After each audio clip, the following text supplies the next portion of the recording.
ay nasa theme about the gifts of God. Sabagat itong buwan ng Disyembre, uso rito ang pagbibigay ng regalo. Kung kaya't itinapat natin itong month of December tuwing Sunday morning ay patungkol sa mga regalo, ngunit hindi po physical gift ang atin pong pinupuntirya o binibigyan ng emphasis dito sa ating pagtatalakay. Sapagkat ang physical gifts ay nawawala. No? Hindi po ito nagpapatuloy, hindi siya nananatili magpakailanman. At itong gifts na ating pinag-uusapan, hindi po regalo mula sa tao. Ito po ay regalo buhat sa Diyos.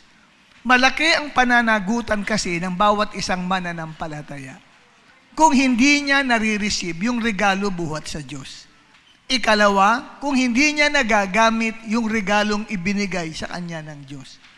Papanagutan po niya yon. Kaya kung kayo po ay nais na balik-balikan sa inyong isip, sa inyong gunita, ang patungkol po sa parable of the talents na nagbigay si Lord ng mga kakayahan sa 3 niyang alipin. Yung isa binigyan niya ng 5 talents, yung isa naman ay 2, at yung isa ay 1. And then umalis si Lord at ang sabi, sa tagal na panahong yun ay bumalik ang Panginoon. Naglalarawan ng second coming of Jesus Christ. At sa pagbabalik ng kanilang Panginoon ay ipinagbigay sulit sila. Mag-report kayo. Ano yung mga regalo, nangyari sa mga regalong ibinigay ko sa inyo? Okay? At yung isa na binigyan ng 5, sabi niya, nagbunga pa po, nagamit ko siya. At nagbunga ng 5, kaya 10 na siya. Yung isa naman binigyan ng 2 na gifts, nagbunga din ng 2. Yung isa nga lang ang ibinigay, walang nangyari. Ibinaon sa lupa. Ibig sabihin, hindi niya ginamit, hindi niya binigyan ng importansya yung gift ng kanilang Panginoon. At nang dumating si Lord, nagalit si Lord doon sa isa na hindi po nagkaroon ng bunga, ayaw ipagamit yung gift niya, at higit sa lahat ay yung tao mismo hindi nagpahalaga sa regalo ng kanilang Panginoon. At siya po, kapatid, ay ipinatapon sa kadiliman. At yun na nga yung pagtatangis at pagngangalit ng ngipin. Anong ibig sabihin nun? Weeping and gnashing of teeth. Nagkaroon po ng pagpaparusa sa kanya. Kaya it doesn't mean, kapatid, na okay lang kung hindi mo ma-receive dahil di ka naman interesado sa mga gifts ni Lord. Pagbabalik niya, humanda ka sapagkat magbibigay sulit ka doon sa ibinigay niya sa iyo. At maaaring masabi mo, hindi ko po alam na may gift ako.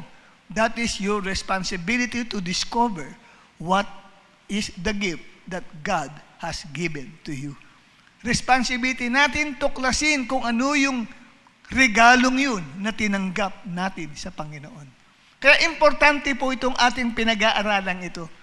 Huwag mo pong iisipin, it doesn't matter, ako interesado dyan. Pero kapatid, sa araw na yon, malinis na ang kamay namin sapagkat ibinahagi namin ang truth about these gifts.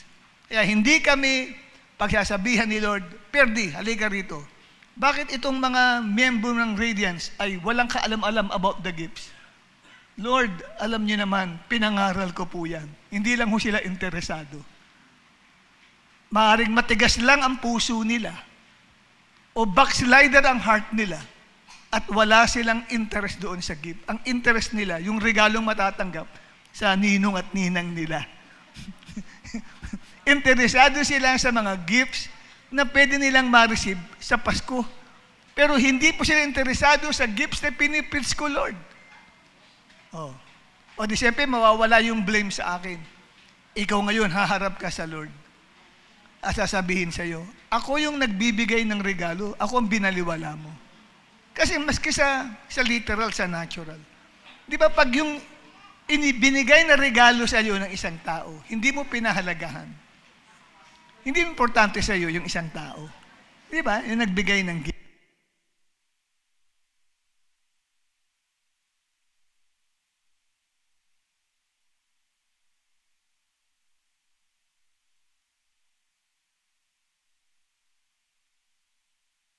na binigay niya sa iyo, kahit ito'y mumurahin, iingatan mo pa rin yun. Kasi, hello, mic test.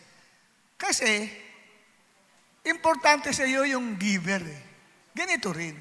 Kaya kung yung gift ay lubusan mong inaalagaan, pinagyayabong, pinagyayaman, nililinang mo yung gift na binigay sa iyo ni Lord, nangangahulugan, mahal mo kasi yung nagbigay ng gift.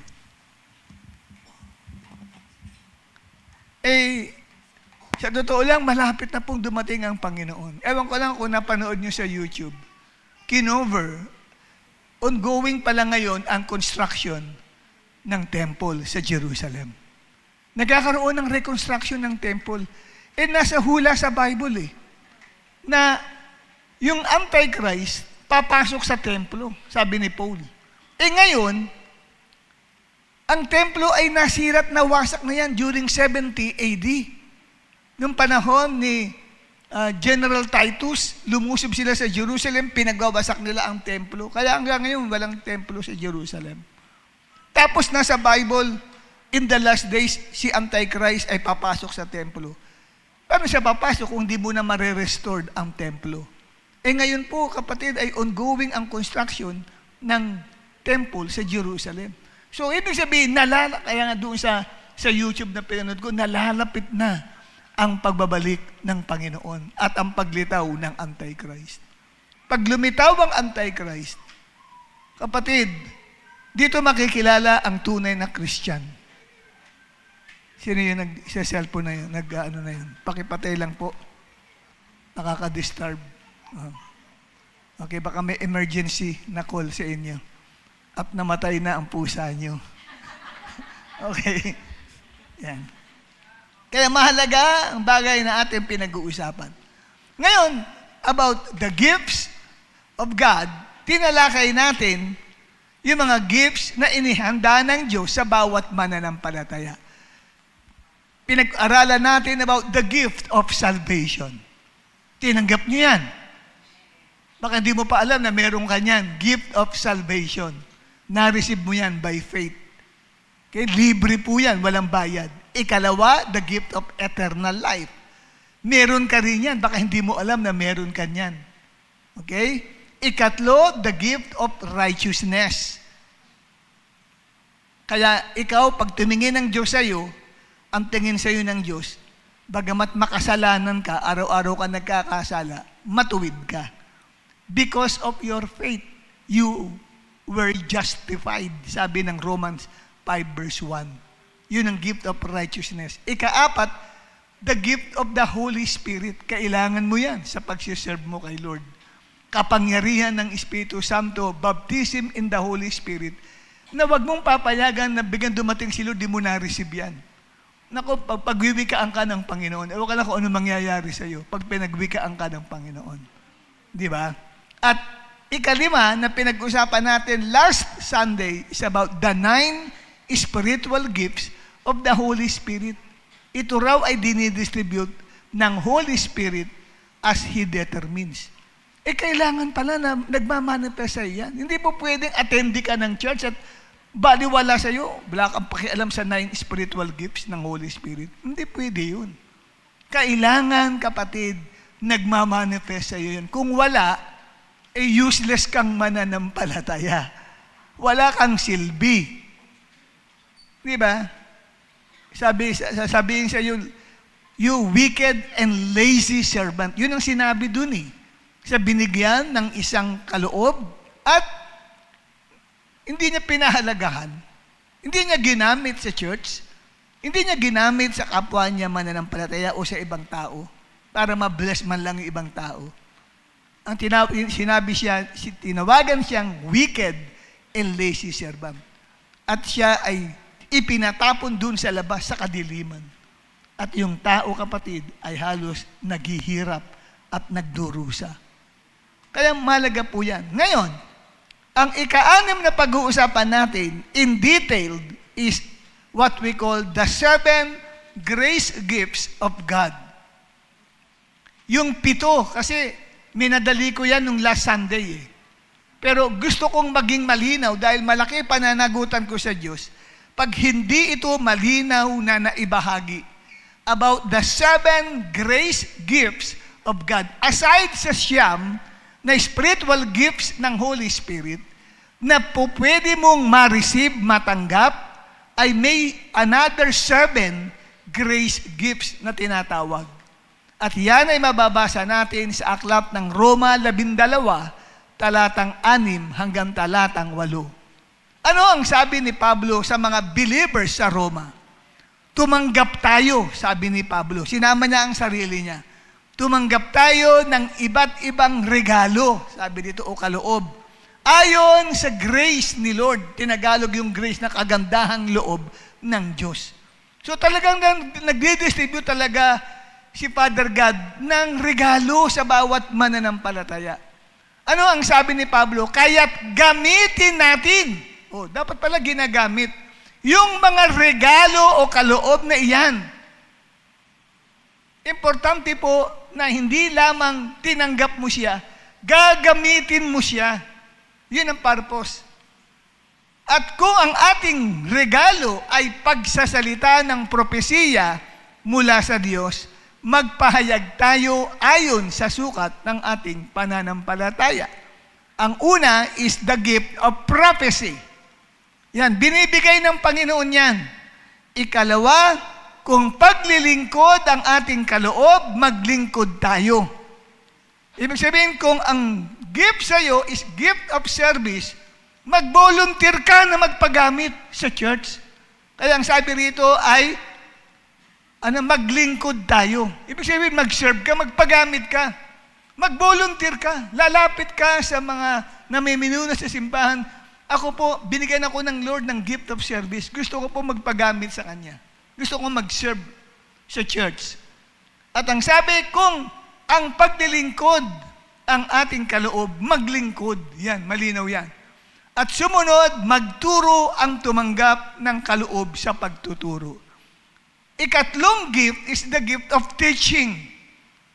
Kung meron ka niyan, hindi pwedeng hindi ka magamit sa pagtuturo. Paano ka magagamit sa pagtuturo? Magbo-volunteer ka. Gusto ko pong magturo sa children ministry sa mga bata. Kasi inisip mo may gift ka eh. At yung iba naman, may gift ako niyan eh. E di, ikaw ay mag-volunteer na maging cell leader. Kasi magtuturo ka eh sa mga members mo eh. Mag-share ka sa kanila eh. Kung may gift ka. At ang sabi rito, magpalakas ng loob ang may kaloob sa pagpapalakas ng loob. Gift of motivation or gift of encouragement. Sa ibang translation ng Bible, gift of exhortation. Okay? Kasi marami pong tao, discouraged. Tignan mo katabi mo. Ayan, mukha bang discouraged? Mukha bang nawawala na ng pag-asa sa buhay? Ha? Hindi makangiti, lagi nakangiwi. Di ba? Kailangan yan. Sino mga may gift of encouragement dito? Magpagamit ka sa Panginoon.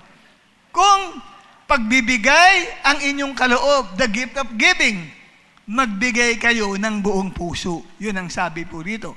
At sumunod, kung pamumuno naman ang inyong kaloob, o tinatawag natin gift of leadership, mamuno kayo ng buong masigasig. Pag sinabing salitang sikap, masigasig, masipag, namumuno ng may kasipagan. Kung yung gift of leadership ang tinanggap mo buhat sa Diyos. Kung pagkakawang gawa ang inyong kaloob, gawin nyo iyan ng buong galak. So, ibig sabihin ng pagkakawang gawa, ito ay gift of charity. Yung mahilig kang tumulong sa mga nangangailangan. Okay? Ayan. Yan po yung mga iba't ibang kaloob. Ano-ano ang layunin ng Diyos sa pagbibigay niya ng 7 grace gifts na ito? May purpose ang Diyos. Bakit niya ito dinidistribute sa mga mananampalataya sa church? Ang layunin ng 7 gifts na yan, na binabanggit sa Roma 12, talatang 6 hanggang 8, ay upang itayo, Ikalawa, upang paglingkuran. Ikatlo, upang palakasin ang katawan ni Kristo na tinatawag na iglesia o church sa pamamagitan ng iba't ibang kakayahan na ibinibigay ng Diyos sa bawat mananampalataya. So, tatlong bagay, kapatid, na layunin ng 7 gifts na ito upang itayo o itatag, ikalawa, paglingkuran, at palakasin ang church. Pag sinabing church, hindi po building. Ang church sa Bible ay tumutukoy sa kalipunan o grupo ng mga mananampalataya ng ating Panginoong Hesukristo. So tayo po yung church, hindi po yung building ang church. Yung mga tao sa loob ng building, yun yung church. No? Ang sabi, upang itayo, paglingkuran at palakasin ang katawan ni Kristo. Yan po ang major purpose sa 7 gifts na iyon na ibinigay ng Diyos sa church. Kaya alin doon sa nabanggit ang meron ka? You are to discover your gifts. Aside pa doon, kapatid, na meron ka ng gift of salvation, meron ka ng gift of eternal life, meron ka ng gift of righteousness. Ikaapat, yung gift of the Holy Spirit, which is the baptism in the Holy Spirit, na may initial sign ng speaking in tongues. Na-receive mo na ba? Kailangan ma-receive mo yan. Huwag kang papayag na hindi mo yan matanggap. Na para bang lumipas na ang ilang linggo, wala pa rin, hindi mo pa rin nare-receive. Huwag kang papayag. Yugyugin mo ang langit. Kumato ka parati, Lord, give me that gift. Pinangako mo po yan. Kailangan ko po yan. Kasi, binalikan ko lang yung gift ng Holy Spirit. Naalala ko yung Mark 16, verse 17 to 18. And these signs shall follow them that believe. May mga tanda raw kung ikaw ay totoong mananampalataya. Una, magpapalayas ka ng demonyo. Hindi ka ang pinalalayas ng demonyo, ha? Ikaw ay magpapalayas ng demonyo. Kung tunay kang believer. Ikalawa, magsasalita ka ng iba't ibang wika. Kaya, kailangan mong ma-receive yung gift para patunayan totoo kang believer. Kung hindi mo pa naranasan ang baptism in the Holy Spirit, question mark kung believer ka talaga. Kasi ang linaw ng Mark 16 verse 17.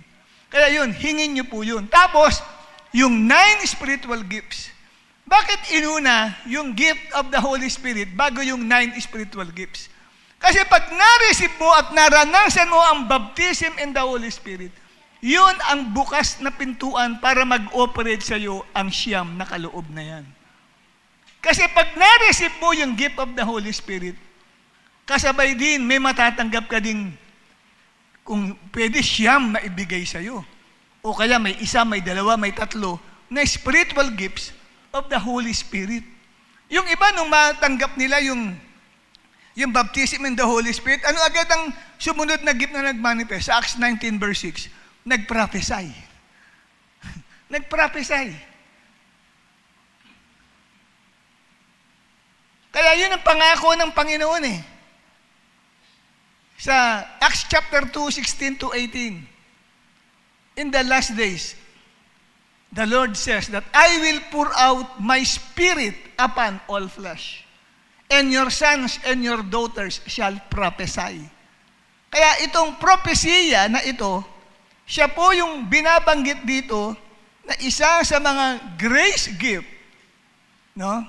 Yung i-click na natin. Ano ang layunin ng bawat 7 kaloob? Bawat 7 kaloob tatalakayin natin. At bawat kaloob ay may layunin. Una ay kaloob na propesya. Tinanggap mo ba yan? Yung gift of prophecy. Nung ako ay new believer in Christ, January 25, 1980 ako na born again. Na-receive ko yung baptism in the Holy Spirit noong February 24, 1980. Sa Parks and Wildlife.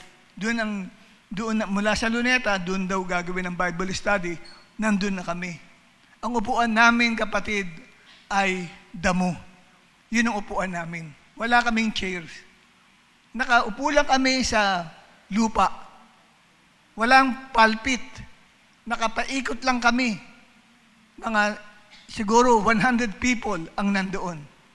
The first time that I attended the Bible study, we were only 25 people. And then after 1 month na yun, 100 people na kami. At doon ko na-receive yung baptism in the Holy Spirit. Nung ma-receive ko yun, nakapag-speaking in tongues ako. Nung sumunod na gawain, nakahanap ng service place. Yung ngayon pagmamayari ni Manny Pacquiao na dati L&M Gym, dyan sa Paquita Street sa Sampaloc. Ngayon, binili na ni Manny Pacquiao yun bilang kanyang parang pag-isasani sa mga boksingero niya. Yung MP boxing production niya. Nung pagdalo ko doon, time ng worship, hindi ko mapigilan ang sarili ko, parang may nagbababol mula dito sa inmost being ko. Papaakyat ng paakyat. Kaya ang sabi diyan sa Bible, Roma 12:6, kung ang ating gift ay pagsasalita ng propesiya mula sa Diyos, magpahayag ayon sa sukat ng ating pananampalataya. Hindi pa kaya ng faith ko na ma-release ko yung prophecy. Kasi una, hindi ko alam kung anong sasabihin ko. Hindi ko alam kung anong lalabas sa bibig ko. Baka mamaya makapagmura ako doon. Kasi mahilig ako magmura nung araw siyempre, bago-bago pala ako kumain ng platya, may sasabihin, natatakot ako baka iba ang sabihin ko. Kasi wala akong plano, di naman ako nagplano kung anong sasabihin ko. Basta naamdaman ko, may lalabas sa bibig ko. Umaakad siya. So pinipigilan ko siya. Tapos ng service, malungkot-lungkot ko. Nilapitan ako ng isang brother. Brother Ferdi, ano nangyari sa iyo? Ako, gusto mag-prophesy ni Lord sa congregation kanina. Kaya lang, natakot ako Binabasa niya sa akin yan, Roma 12:6. Ang propesiya, nangangailangan yan ng pananampalataya. At kung ang pananampalataya mo ay malakas, mataas na, matatag na, matibay na ang faith mo kay Lord, sabihin, nag-grow ka, makakapag-propesiya ka. Kaya ang sabi rito, kung ang iyong gift ay pagsasalita ng propesiya mula sa Diyos, magpahayag tayo ayon sa measure o sukat ng ating faith. Hindi pa umabot doon yung sukat. Kaya next Sunday, yung ginawa ko, pray ako ng pray. Kaya lang, ang ginagamit ko ay prayer language ng Holy Spirit, speaking in tongues. Nagtatangs ako araw-araw, 8 hours a day. Naranasan ko po yun. Noong 1980 na yun, 8 hours a day. Yung pala, nasa Bible pala yun, yung pala yung nakapagpapalakas ng faith, nakakapag-build up pala yun ng faith, yung pagkaroon ka ng praying in tongues. Kaya napakalaga pala ng regalo na yun ng Holy Spirit Yung tinatawag na baptism in the Holy Spirit. Kasi doon ka una makakapag-speaking in tongues And then, ando na yung gift, kasama na yung gift na yun, na lagi mo na siyang gagamitin as your prayer language. Ang sabi sa Bible, he who speaks in tongues edifies himself. Sabi ng 1 Corinthians 14:4. Ang nagsasalita ng iba't ibang wika ay nagpapatibay sa kanyang sarili. So, ini-edify yung faith. At ito na, noong worship na naman, kasagsagan ng talagang worship sa Lord, lahat na, nag-iiyakan na. Ito na naman, naramdaman ko na naman siya, paakyat. Sabi ko, Lord, pumikit na ako, biglang nagbuka ang bibig ko. Ako ang inyong Panginoon. Ako ang inyong Panginoon. Ako ang inyong Panginoon. Hanggang doon lang yung nalumabas sa bibig ko. Doon nag-umpisa yung propesiya ko. Ano propesiya ko? Ako ang inyong Panginoon. Hindi na nadagdagan. Ibig sabihin, pero hindi ako nakapagsalita, di ba? Nakapagsalita, umakyat siya. Kulang pa din. Wala pa. Hindi pa umaabot sa measure of faith yung prophecy.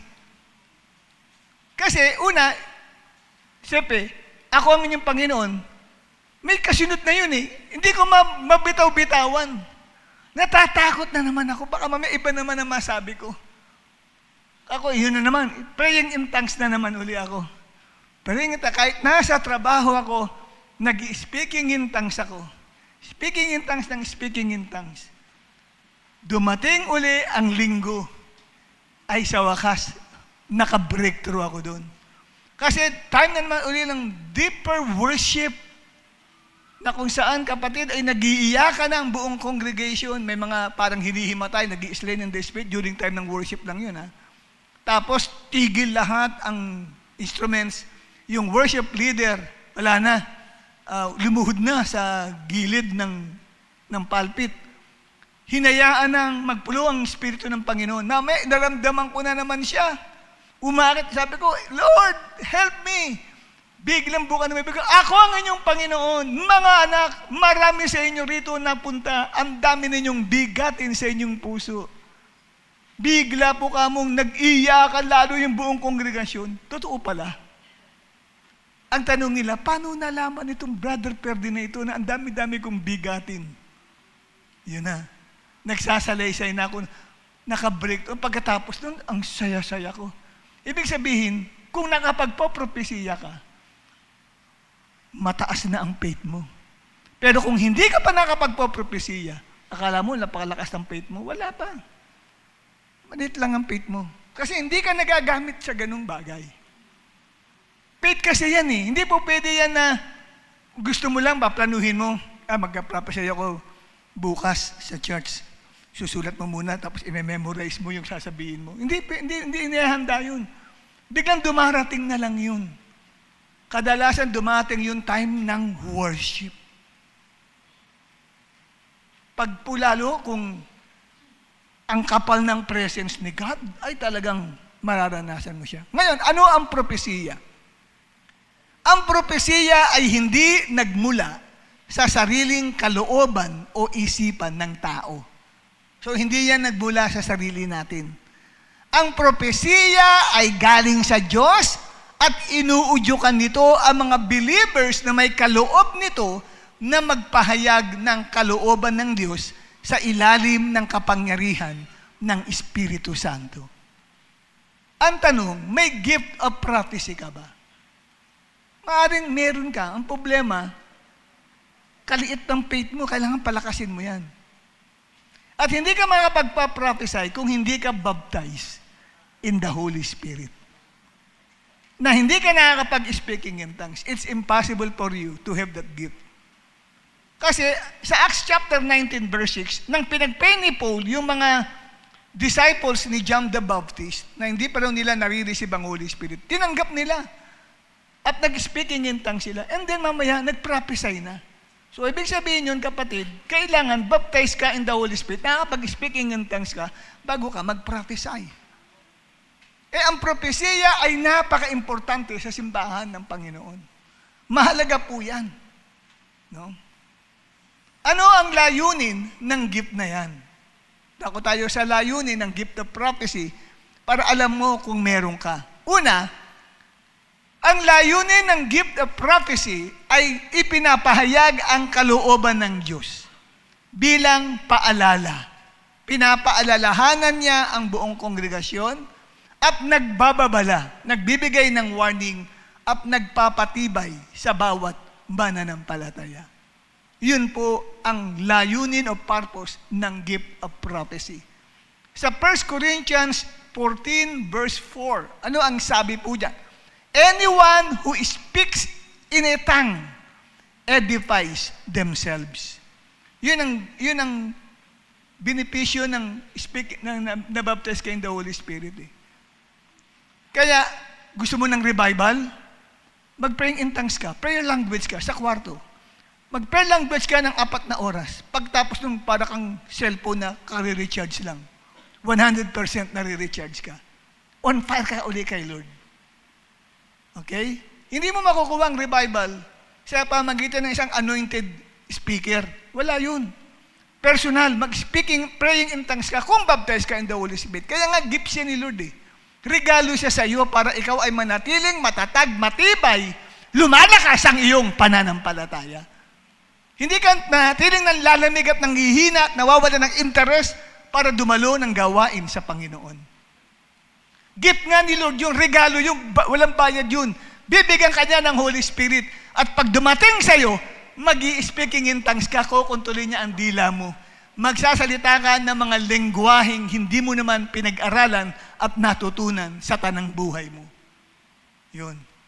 So, at pagkatapos, anong sabi ng continuation? But the one who prophesies, yan. Ngunit siya na nagpo-propesiya, nagpapatibay, hindi lamang sa personal niya. Ang pinatitibay ng gift of prophecy, ang buong kongregasyon. The whole church. Pinatitibay sila. Paano ba titibayin? Aba, nararamdaman nila, nangungusap ang Diyos sa akin. Sa prophecy na yun, inihahayag ang laman ng puso mo. Lord, sorry po. Yan. O kaya may warning na binibigay sa'yo. Anak, kung hindi ka magpapatuloy sa paglilingkod sa akin, po pwede kang mawala at mapahamak. Nangungusap ang Lord sa iyo through that gift of prophecy. Okay? At ikalawa, ibinubunyag ang mga lihim ng puso ng tao upang akayin ito na magsisi at tumalikod sa kasalanan. Kalawang layunin ng gift of prophecy, nire-reveal ang nakatago dyan sa buhay mo. Kaya, minsan sa prophecy, ang reaction, hiyawan. May mga hinihimatay pa nga. Naalala ko dito sa church natin, grabe ang manifestation ng gift of prophecy during the 90s. Yung 90s na yun, 1990s. Ang dami mga nagpa-prophesy. Pag nag-prophesy ang isang kapatid, talaga namang akala mo may mga bruha na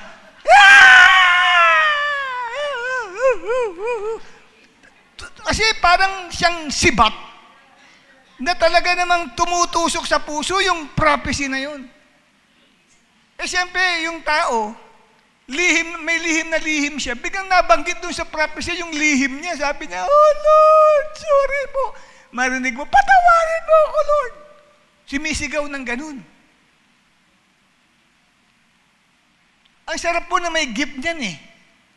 Kaya tanongin mo ang katabi mo, may gift of prophecy ka ba? Ang sabi, magpropesya ka ayon sa level ng iyong pananampalataya. Saan makikita sa Bible na sa pamagitan ng gift of prophecy ay nahahayag ang nakatagong lihim ng puso ng mga miyembro sa kongregasyon? Kasi marami tayo mga sikreto sa buhay eh. Amen? Tanungin mo ang katabi mo. Marami kang mga sikreto no, sa buhay. Diyan sa prophecy, lalabas yan. Pagka meron pong kapatiran dito na lumakas na yung faith niya, marirelease niya na yung prophecy. Basahin natin ang unang Korinto 14:23 hanggang 25. Ang sabi, so kung nagsama-sama ang buong church, sabi ni Pablo sa mga taga-Korinto, tapos nagsimula kayong lahat na mag-speaking in tongues. Ba, nag-gather daw po yung mga Corinthian members sa church na yun. And then lahat sila nag-speaking in tongues. Eh may pumasok na mga outsiders. Sabihin mga baguhan ito. O kaya mga hindi naniniwala. Di ba nila iisipin na baliw kayong lahat? Kasi bakit? Ang narinig niya, iba-ibang lingwahe. Magulat siya, puro mukhang Pilipino, pero bakit salitang Inchik, salitang Hapon, salitang Ruso, salitang Ukraine, lingwahe ng Hudyo, ng Hebrew, ng Greek, ang naririnig niya. Mga baliw ata ito. Yan sabi rito. Verse 24, pero kung lahat kayo'y nagpo-propesiya. Ayan, isa-isa yan. Hindi sabay-sabay. Kaya noong araw, pag may nag-prophesy, nagsasabay. Ang ginagawa ko po, o ng mga kasama ko, binubulungan namin. Yung nauna, okay lang. Pero yung sumunod agad, sasabayan niya yung propesya, sabay sila. Sis, mamaya na muna ikaw. Humihinto siya. Kasi makokontrol naman niya yun eh. Hindi pwedeng dalawang pakikinggan na nagsasalita. Ang hirap po nun. Di ba? Ayan. Isa-isa lang. Pero kung kayo lahat ay nagpo-propesya, tapos may pumasok na mga di naniniwala, mga unbelievers, o first time, o VIP, marirealize nila ang kanilang mga kasalanan. At gugustuhin nilang magbago dahil sa lahat ng mga narinig nilang propesiya. Verse 25, mai-expose yung mga tinatago nilang sikreto sa pamagitan ng gift of prophecy. Yuyuko sila at sasamba sa Diyos at sasabihin nilang totoo ngang kasama ninyo ang Diyos. Naranasan po natin yan. Ang gawain natin ay nasa kay Alpha Student Center pa noon, diyan sa tabi lang ng FEU Hospital. Doon dati ang gawain natin. Maraming mga VIP doon. Nagkaroon po ng pagpaprophesy yung worship leader natin. Ako mismo saksi kasi ako nakatayo sa pinakaunahan. Kaharap ko yung worship leader nung nag-worship leading siya. Napalingon ako kasi may mga nag-iyakan sa likod ko. Puro mga bago. Talaga po kami nagluhuran at talagang nagwawala. Patawarin mo ako, Lord. Sa pamagitan ng propesiya na iyon na narinig nila. So wala pa yung preaching, worship pa lang, naliligtas na yung first time, yung bago. Through the gift of prophecy. Kasi, inireveal doon, lahat ng nakatago doon sa mga first-timer. Siguro iniisip nila, paano nalaman na ako ay magpapakamatay na? Kasi naalala ko yung sinasabi ng sister na nagpa-prophesy. Mga anak ko, ikaw na nagnanais magpakamatay, ilang beses kitang sinasagip dahil mahal kita, sabi ng Panginoon. Ah! Iiyak yung isang bago kasi may balak palang mag-suicide. Ang tanong paano nalaman doon? Sabi nga sa akin nung bago, nung interview ko, yung sister, paano po niya nalaman yung patungkol sa akin? Ako, kapangyarihan ng Espiritu Santo yun. Ang tawag doon ay gift of prophecy. Nakuha niyo? Kaya kung ang gawain lang natin ay plain worship, dalawang joyful at isang worship, tapos na.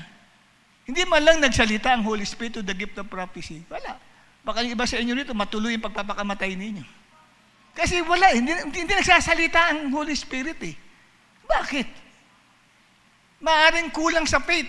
Hindi nagpa-practice ng speaking in tongues ang worship leader. O kaya, kapatid, ang backup singer. Hindi nagpa-practice ng pag-praying language ng Holy Spirit. Kaya hindi nagmamanifest marahil yung gift of prophecy. O wala silang gift of prophecy. Maaring sa congregation, lalabas yan. Pero hindi ka basta gagamitin kung ikaw naman, kapatid, hindi concentrate sa worship. Kadalasan po, deeper worship talaga bago mag-manifest yung prophecy. Naranasan nila yung deeper worship. Yung presence ni Lord, maramdaman nila yan bago sila gamitin ng Diyos. Sa yan po. Okay? At ano ang layunin ng kaloob naman na paglilingkod? Unang pinag-uusapan natin is the gift of prophecy. Ang ikalawa naman na gift na binibigay ni Lord is isa sa mga 7 gifts of grace. Ang tawag sa Tagalog ay kaloob na paglilingkod. Ngunit sa English, gift of service. Roma 12, talatang 7. Kung paglilingkod ang ating gift, maglingkod tayo. Mag-volunteer ka, ibig sabihin. Magbo-volunteer po ako. Tapos na ang application sa pagiging manggagawa, but you volunteer. Humahabol ka kasi na-realize mo may gift of service ka. Paliwanag natin, ano ba ang gift of service? Ang pagkakaroon ng pasanin, meron kang pasanin, gano'n ka ng bigatin, na mag-serve sa church, ay hindi nagmula sa sariling kagustuhan ng tao. Hindi galing yun sa sarili mo lang. Ito'y galing sa Diyos at inuudyukan ka na may kaloob nito, ikaw na may kaloob ng gift of service, inuudyukan ka sa anumang ministry na inilalagay ng Diyos sa puso mo sa ilalim ng kapangyarihan ng Espiritu Santo. Yung gift na yon na nasa iyo, yun ang nagtutulak sa iyo para mag-volunteer sa isang ministry. Tindihan niyo po ako.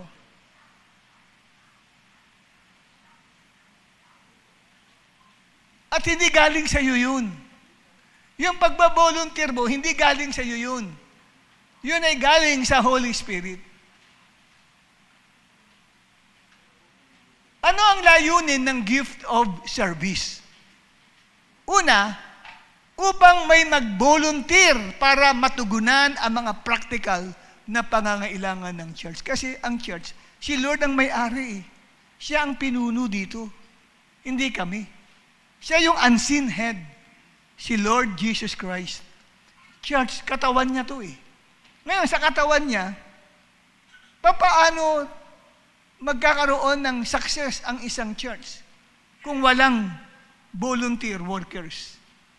Amen? Paano malilinis ang simbahang ito bago maggawain tayo kung hindi siya magbibigay ng gift of service sa sino man? Sino magpiprepare ng mga ilaw natin at ng media natin at ng sounds natin? Kung sino ang magli-lead sa praise and worship natin? Sino ang mga tutugtog ng instruments? Sino ang magpapaawit? Kung hindi si Lord nagbigay ng gift of service sa kanila.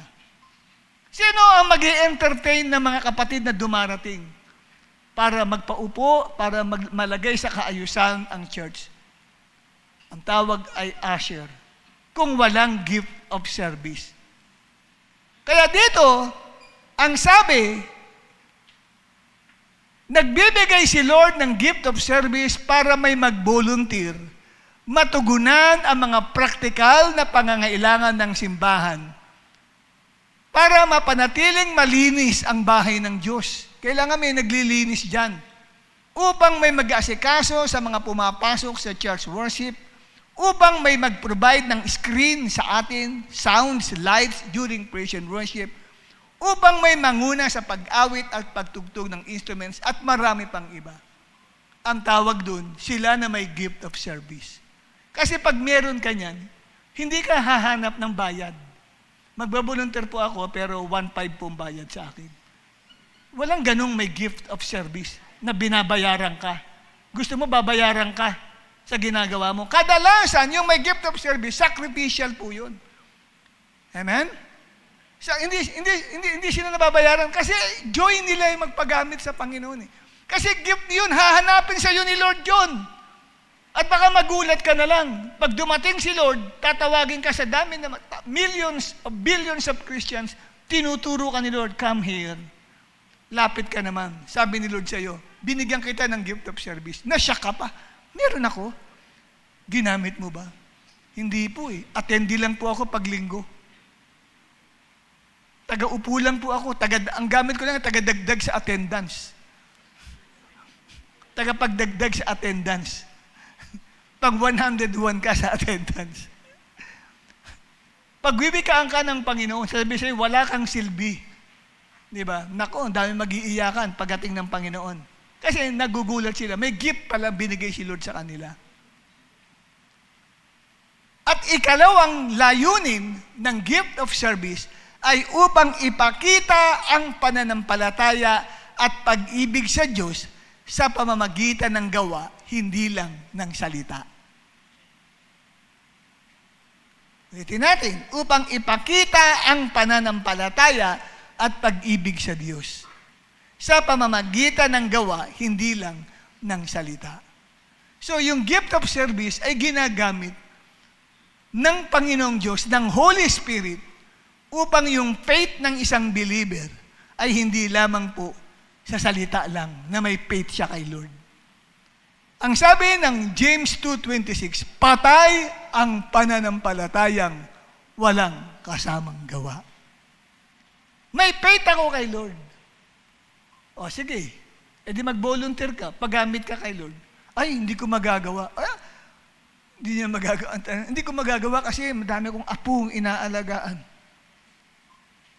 May faith ka kay Lord.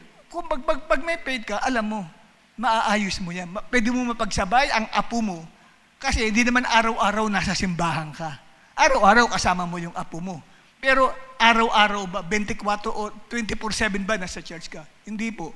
Kadalasan po, nasa linggo lang ako. Once a week ka nga lang eh. Sabi mo, hindi mo kaya. May faith ka, pero totoo wala kang faith. Kaya ipinapakita lamang doon na hindi ka nagbo-volunteer dahil wala kang faith.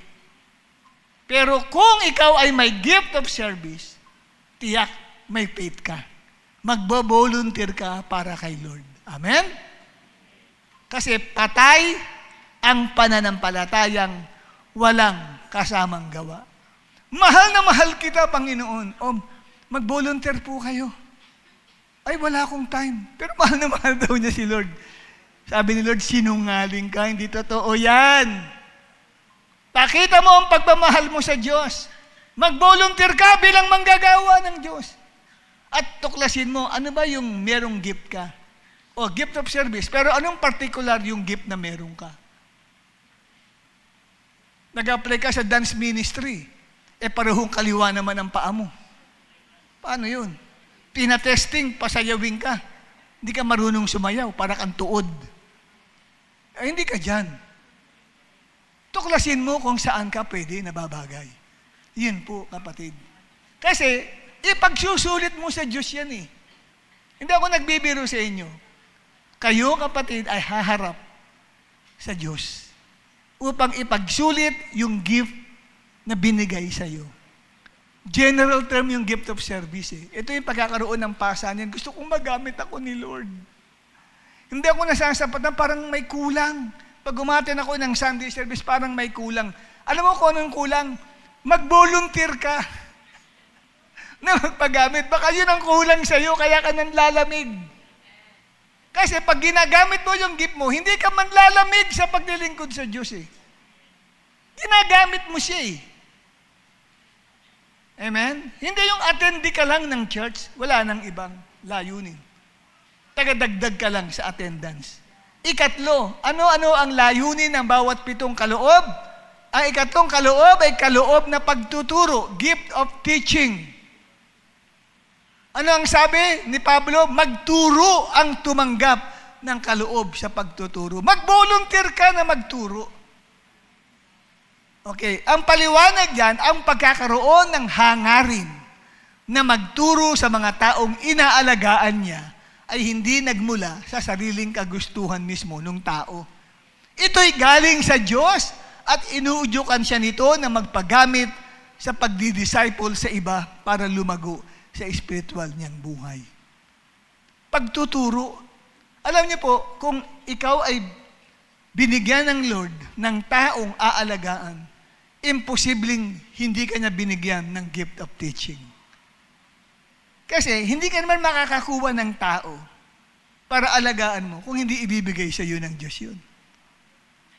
At bibigyan ka ba ng Diyos ng aalagaan mo na alam niyang wala ka namang kaloob para turuan yung tao? Bibigyan ka niya ng gift din. Kaya nga, ikaw madalas ka makakahikayat ng tao eh. May nadadala ka sa gawain sa lugar na to. Ang problema, dinadala mo sa gawain dito, pag nag-uusap kayo, wala ka namang itinuturo sa kanya ng mga natututunan mo sa pag-attend sa church. Hindi mo ginagamit. Kaya tuloy, useless ka. Nawawala yung inaalagaan mo. Kasi dapat ang tungkulin mo ay turuan siya. Yung naririnig mong aral na natutunan mo, ibababa mo sa kanya yun. Ayon sa antas na meron siyang kaalaman. Ganon.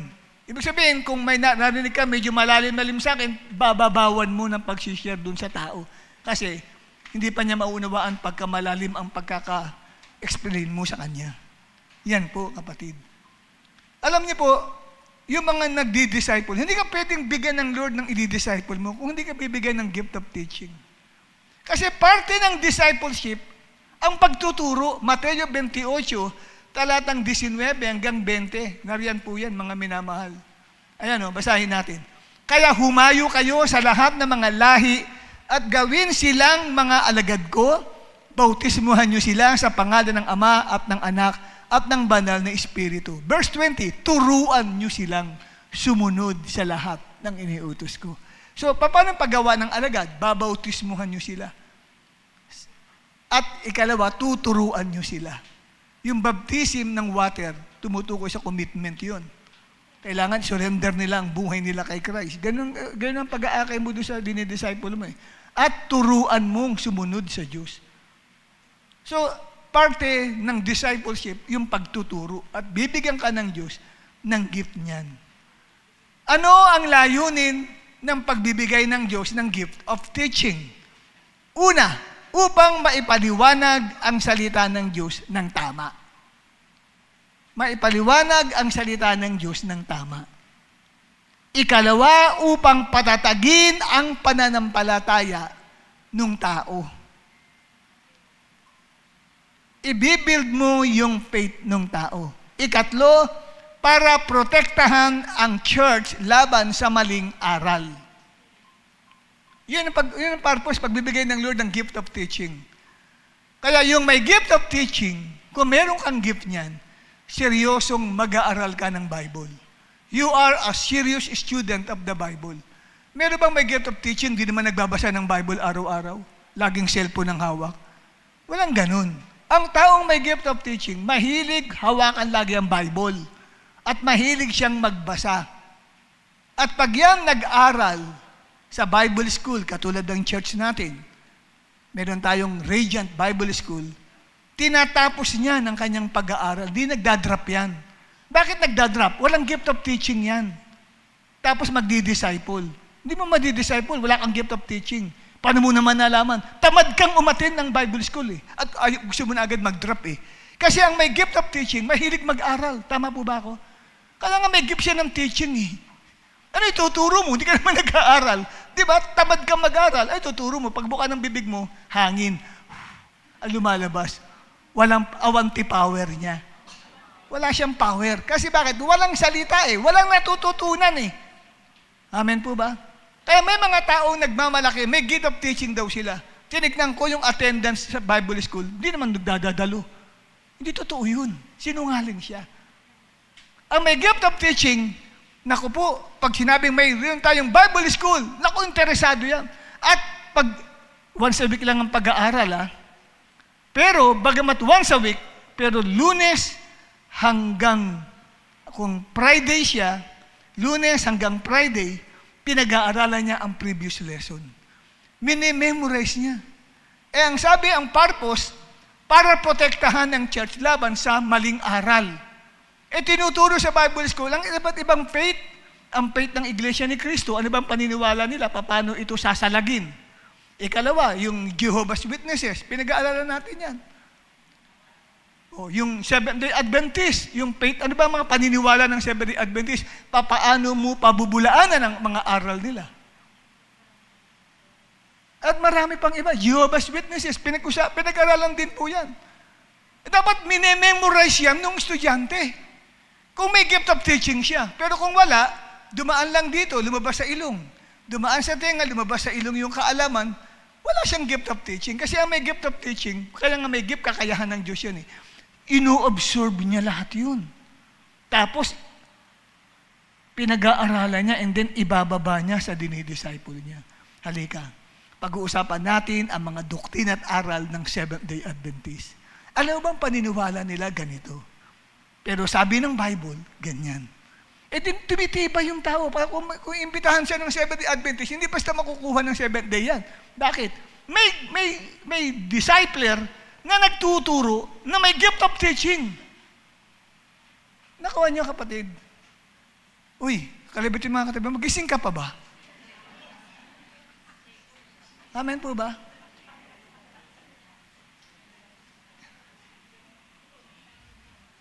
Yung subject na yun, about world religion, sa level 2 yun. Nasa level 2 kasi yun eh, na pag-aaral. Malapit na gumraduate ang level 2 eh. Baka Pebrero, gagraduate na sila. Diba? About world religion. Pinag-aaralan din ang pinanggalingan ng lahat ng relihiyon. Nanggaling kay Nimrod at kay Semiramis at kay Tammuz ang lahat ng mga religion. Lalo na yung mga occultic religion. Ngayon, natutunan nyo sa Bible School, dapat siniseryoso ng estudyante. Alam nila yun. Minememorize nila. Hindi yung pinag-aralan ngayon, pagdating ng next wala nang kaalam-alam. nakalimutan na lahat yung pinag-aralan. Hindi ganun na may gift of teaching. Ang may gift of teaching, seryoso siya. Amen? Kaya tanongin mo ang katabi mo, ikaw ba'y seryoso ka bang estudyante? At dito sa congregation, malalaman natin na may gift of teaching. Nagte-take down ng notes sa mga mensaheng napapakinggan. Nagsusulat yan, katulad ni Pastor Philip. Pastor Philip, lahat yan. Pati hininga ko yan. Kompleto lahat yan. May gift of teaching yan eh. Tapos na isasalin niya sa ibang tao. Ganun po may gift of teaching. Hindi siya a-attend sa church na walang dala, cellphone lang. May notebook yan. Tapos magsusulat yan. At ayaw niya magpapaistorbo. Sulat ang sulat yan. Lahat ang napapakinggan niya. And then pag-aaralan niya lahat yun. May gift siya eh. Pero yung nakaupo ka lang, akala mo lahat ng narinig mo, memorize mo na. Wala kang gift of teaching. Tapos magdi-disciple ka daw. Oh, ako naniniwala makakapag-disciple ka. Kasi ang tanging makakapag-disciple, ang taong may gift of teaching. Kasi kahit po sharing lang, dahil may gift of teaching siya, tinuturuan niya ng tamang pamamaraan yung tao. Ganito, sa gawain, dapat ganyan. Nagpa-participate ka, tinuturuan niya.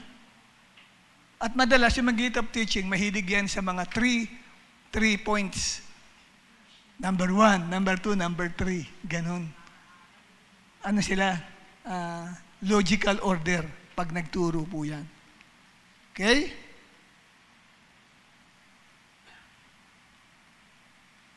At ang sumunod, nasaan na tayo? Ako nawawala.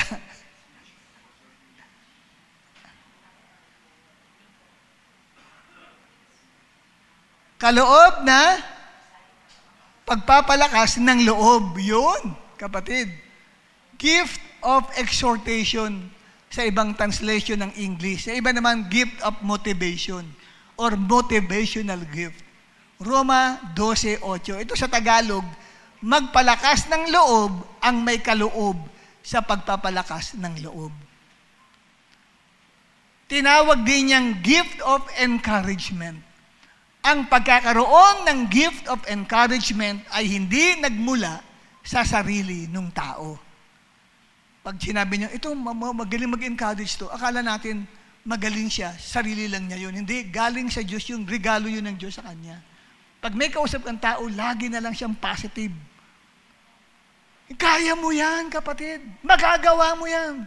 Huwag kang tumingin sa mga bagay na nakikita mong problema. Tumingin ka sa Diyos na makakagawa ng lahat ng bagay. Yun yung mga may tinatawag na may motivational gift, gift of encouragement. Yung mga may gift of discouragement naman. Ay kapatid, huwag mo nang ituloy, walang mangyayari. Kitang-kita ko pa lang, sa ugali mo pa lang kapatid, hindi ka magtatagumpay sa buhay. Yan ang may gift of discouragement. Maraming ganyan. Tapos, bubulihin ka pa. Di ba? Bibiruin ka ng mga nakakasakit na bagay. Kaya lalabas ka sa church, punong-puno ng sama ka ng loob. Kasi ang mga nakakausap mo parati, may gift of discouragement. Magtaas ang kamay na may gift of discouragement. Okay? Ang sabi, ang pagkakaroon ng gift of encouragement ay hindi nagmula sa sarili ng tao. Ito ay galing sa Diyos para magamit sa pagpapalakas sa iba na nawawalan ng pag-asa. Ang isang member ng consolidation team o isang member ng ministry heads o cell leader, dapat meron kang ganyang gift of encouragement. Si Pastor Isabel may ganyan. May gift siya niyan. Kasi, nasabi sa akin ng isang kapatid, sabi ko, balita ko ay magdadrop ka na sa Bible school natin. Oo nga po, kaya lang po, in-encourage ako ni Pastor Isabel. Magpatuloy daw po ako.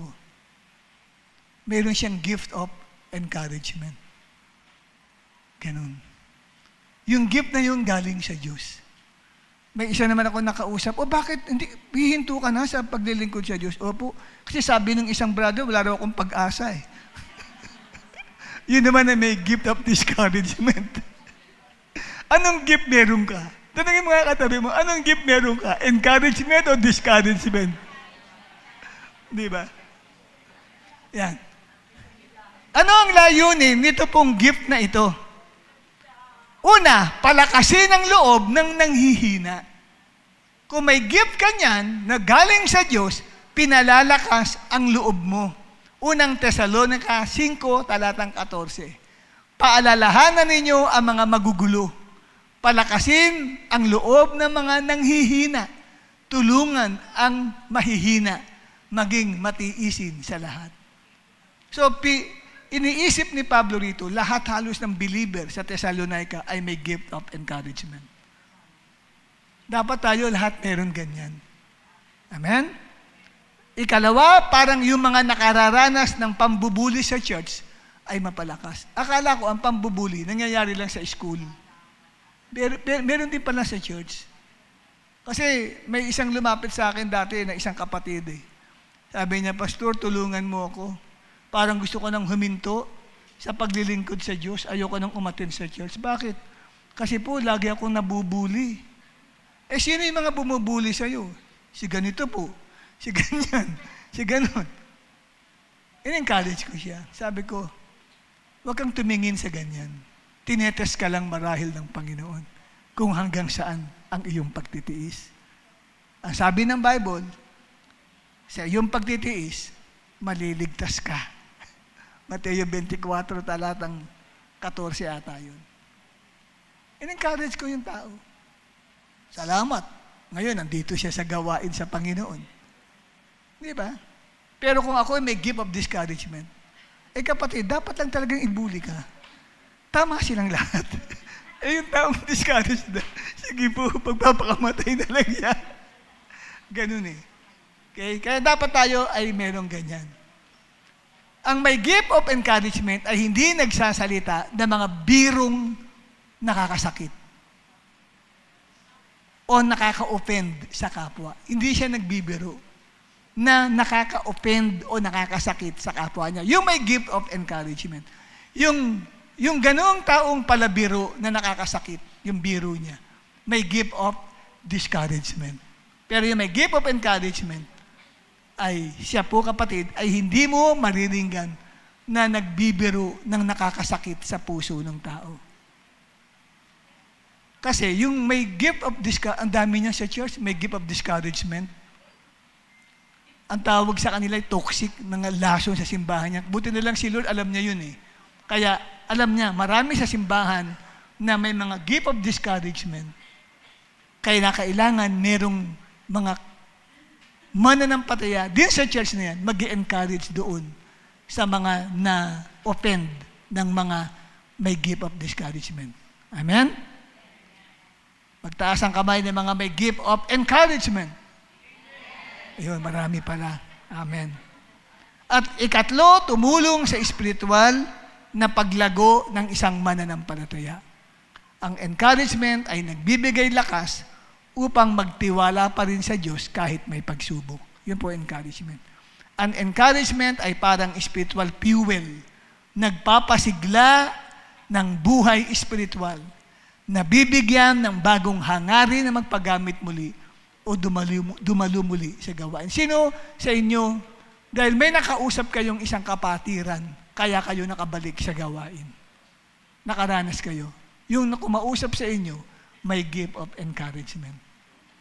Nagpatuloy kayo sa paglilingkod sa Diyos. Kung wala sila, maaaring backslider ka na. At last but not the least na ito, ikalima. Kaloob na pagbibigay. Ang sabi kong pagbibigay ang inyong kaloob, magbigay kayo ng buong puso. Ang pagkakaroon ng gift of giving sa mga mananampalataya ay hindi nagmumula sa sarili ng tao. Ang kaloob na iyo'y galing sa Diyos para magamit siya bilang financial supporter ng church ng Panginoon. Hindi po pwede na i-duplicate yung pagbibigay niya para sa Panginoon ng mga taong walang gift of giving. Dahil ang pagkakaiba po nila, yung may gift of giving ay nagbibigay na bukal sa puso at punong-puno ng pananampalataya sa Diyos. Kaya pag nagbigay siya para sa gawain ng Diyos, nagbibigay siya generously and with extravagance. No? Hindi siya nagtitipid para sa Diyos. Yun ang may gift of giving. Hindi siya nagtitipid. Halimbawa, 500 ang pera niya sa bulsa. Gusto niya magbigay kay Lord. Usually, ang binibigay niya, mga 400, 100 pangkain, pananghalian ko na lang. Ganun po yung extravagant eh. Pag nagbigay ka kay Lord, mas malaki yung ibibigay mo kaysa sa mariretain sa pitaka mo. Yun ang taong may gift. Hindi yung pwedeng kopyahin yung gift yun eh, ng Lord sa kanya. Regalo ng Diyos sa kanya yun. Nakakita ka ng isang taong kaawa-awa, hindi mo mapigilan ng sarili mo na mag-abot ng pera. Hindi yung, may pera ka nga, o sige, naku, may sakit ka pala. Sige, nawa, tulungan ka ng Diyos. Sige, uwi ka na, brother. Hindi mo lang abutan ng pera yung tao. Walang gift of giving yun. Meron siya gift of encouragement, pero walang gift of giving. May ganun eh. Yung may gift of giving, hindi pwedeng yung taong nakita mong nangangailangan, maghihiwalay kayo na wala kang iaabot sa kanya. May iaabot ka dun sa tao. Okay?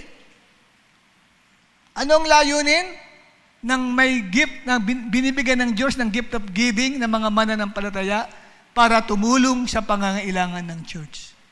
Ang layunin ng gift of giving na galing sa Diyos ay upang matugunan ang kakulangan ng church. Yan po yun. Alam ni Lord kung anong kakulangan sa simbahan eh. So, yung mga may gift of giving na binigyan niya, yan. Hindi pwedeng hindi magbigay yan sa Panginoon. Huhugot at huhugot yan sa pitaka niya. Pero yung mga walang gift of giving, wala, uuwi na lang yun.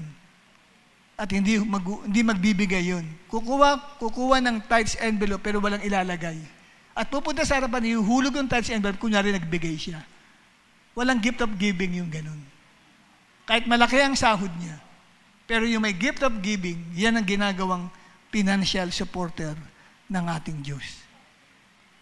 At ang ikalawa, ipinapakita ang pag-ibig ng Diyos sa pamagitan ng mabuting gawa. Yun ang purpose ng gift of giving. Ang pagbibigay ay practical na pagpapahayag ng pag-ibig. Pagtulong sa kapwa din. Matulungin. Ano ang sabi ng unang 1:17 hanggang 18? Datapwat ang sinumang mayroong mga pag-aari sa salibutang ito at nakikita ang kanyang kapatid na nangangailangan at do'y ipagkait ang kanyang awa. Paanong mananahan ang pag-ibig ng Diyos sa kanya? Mumuntikong mga anak, huwag tayong magsiibig ng salita, ni ng dilaman, kundi ng gawa at katotohanan. Yan po ang taong binigyan ng gift of giving. Hindi lang magaling magsalita, magaling din siyang mag-abot. Ang taong may gift of giving ay nagbibigay, hindi pagpapakitang tao lang.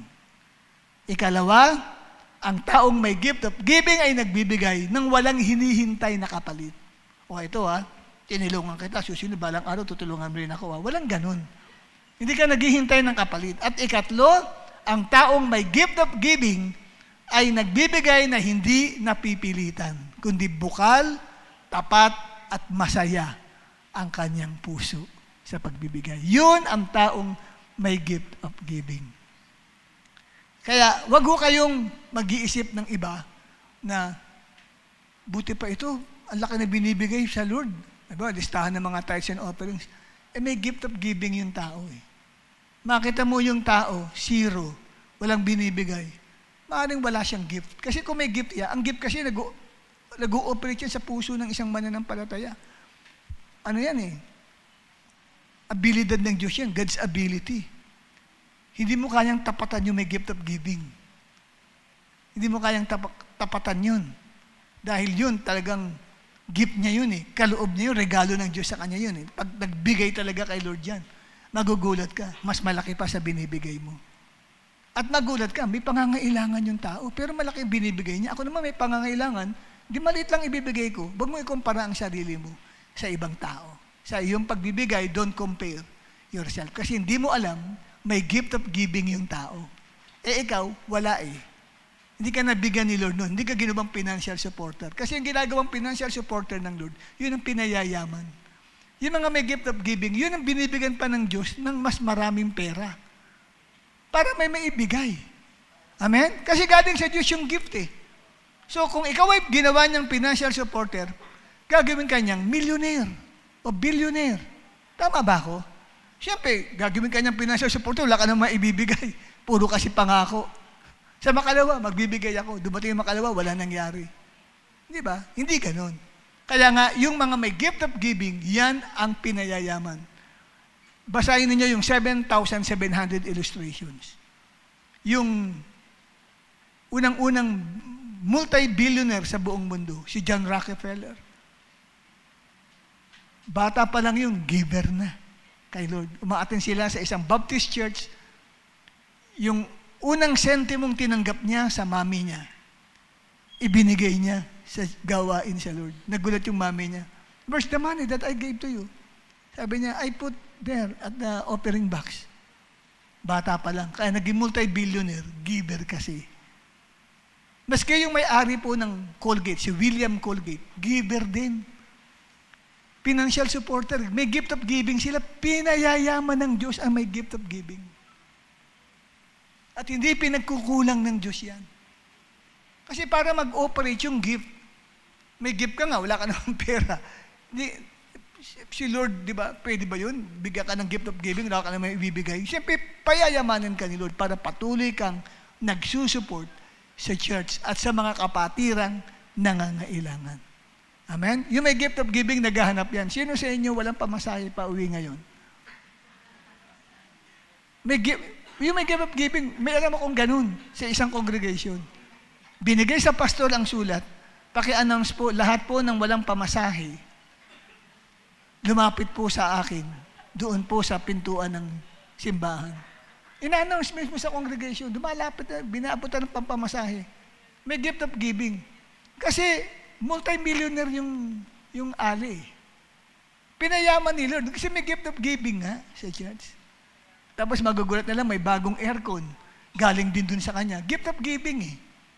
Akala mo mauubusan siya ng pera? Hindi nga eh. Sabi nga nung pastor sa akin, hindi nga nauubusan ng pera yun eh. Kasi nga may gift of giving. Amen? Dumaan nyo kapatid, don't compare yourself with that person. Kasi may gift siya. Eh wala ka namang gift eh. Iba yung gift mo, gift of service ka.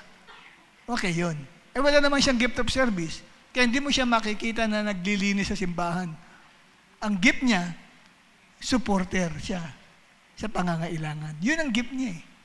Nakuha niyo? Kaya hindi pwede kino-compare, mas mataas ang gift ko. Hindi, walang ganun. Pantay-pantay lahat ang gift ng Panginoon. Okay? Kaya tuklasin mo ano ang gift mo sa Lord. Nakailang gift na tayo? Anong 5? 6 na, kapatid. Amen? Ano yung unang gift? Yung makakapagsalita ng 6 na gifts, tumayo dito sa harapan. Wag natin ipopost. Bibigyan ko ng 100 pesos ang makakapag-recite ng 6 gifts. 6 gifts na yon. Lapit dito sa harapan. Merong bonus na 100 pesos. Asa ba yung 100 ko rito? Kanina meron ako dito eh. Wala na.